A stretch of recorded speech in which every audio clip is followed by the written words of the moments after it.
সন্তোষ মিত্র স্কোয়ারের এবারের পুজোর থিম অপারেশন সিঁদুর। আর একথা জানার পরে উদ্দেশ্য প্রণোদিতভাবে পুলিশের তরফ থেকে নোটিশ পান সজল ঘোষ। এমনই সজল ঘোষ দাবি করছেন, বিজেপি নেতা সজল ঘোষের দাবি যে অপারেশন সিঁদুর থিমের জন্য নোটিশ পাঠানো হয়েছে তাকে। একেবারে থিমের ঘোষণার পরই অপারেশন সিঁদুর থিমের জন্য কোনো নোটিশ পাঠানো হয়নি, পাল্টা দাবি করেছে লালবাজার। পুজোর থিম অপারেশন সিঁদুর শুনেই পুলিশের নোটিশ দাবি করেছেন বিজেপি নেতা সজল ঘোষ। ক্রাউড ম্যানেজমেন্ট নিয়ে 14 তারিখ প্রথম পুজো উদ্যোক্তাদের নোটিশ পাঠানো হয়। পুজো উদ্যোক্তারা উত্তর না দেওয়ায় গতকাল ফের নোটিশ পাঠানো হয়। সুষ্ঠুভাবে মানুষ যাতে ঠাকুর দেখতে পারে ও ক্রাউড ম্যানেজমেন্টের জন্য নোটিশ পাঠানো হয়েছে। নোটিশ কিভাবে পাঠানো হয়েছে, কি ছিল নোটিশে, আরো বিস্তারিত জানাবেন আমাদের প্রতিনিধি ময়ূক ঠাকুর চক্রবর্তী। ময়ূক, লালবাজারের তরফে কি জানানো হয়েছে?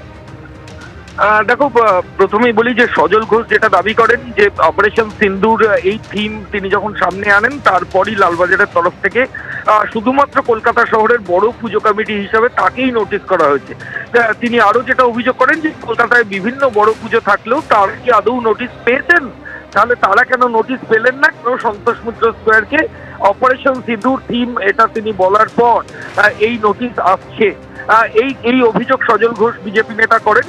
কিন্তু লালবাজারের তরফ থেকে পরিষ্কারভাবে যেটা বলা হচ্ছে, গত 14 তারিখ সন্তোষ মিত্র স্কোয়ারকে প্রথম নোটিশ পাঠানো হয়েছিল এবং সেই নোটিশ পাঠানো হয়েছিল গত বছর 2024 সালে। ওখানে ভিড় নিয়ন্ত্রণ করতে গিয়ে পুলিশ হিমশিম খেয়েছিল, স্ট্যাম্পেড লাইক সিচুয়েশন হয়েছিল, পদপিষ্ট হওয়ার মতো পরিস্থিতি হয়েছিল।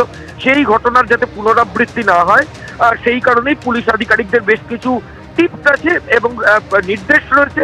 সেই নির্দেশে বলা হচ্ছে যে বিভিন্ন জিনিস সরাতে হবে, আর তার মধ্যে স্টল থেকে শুরু করে বিভিন্ন জিনিস রয়েছে এবং সেই মোতাবেক 14 তারিখ তাকে নোটিশ দেওয়া হয়।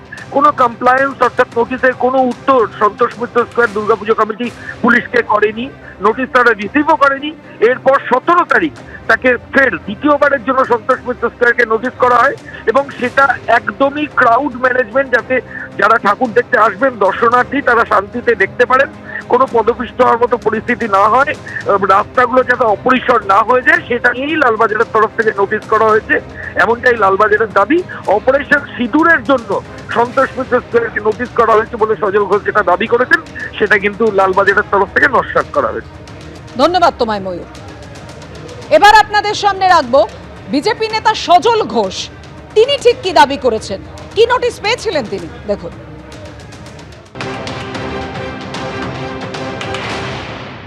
পুলিশ তাহলে দুটো জিনিস মেনে নিই, যে শুধু কলকাতায় আমাদেরই পুজো হয় অথবা আমাদের পুজোতেই শুধু ভিড় হয়, বাকি পুজোয় ভিড় হয় না।